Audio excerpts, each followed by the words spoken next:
Selama pelaksanaan operasi ketupat di Hari Raya Idul Fitri tahun 2019, Polres Lubuk Linggau mencatat telah terjadi satu kasus laka lantas yang mengakibatkan satu orang meninggal dunia serta satu kasus tindak kriminalitas yakni kasus curanmor. Untuk kasus tindak kekerasan serta kecelakaan dibandingkan dengan tahun lalu telah terjadi penurunan, di mana jumlah laka lantas satu kasus, sedangkan tindak kriminalitas tercatat ada 3 kasus yang terjadi.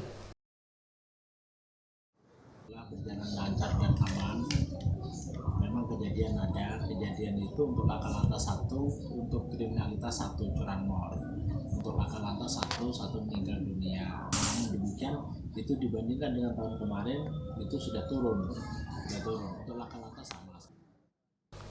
Untuk arus lalu lintas pemudik dijelaskannya terbilang lancar. Hal ini dikarenakan pihaknya telah membentuk pos-pos pengamanan dan pos pelayanan, sehingga jika ada kemacetan, petugas langsung turun untuk melerai arus lalu lintas agar berjalan lancar.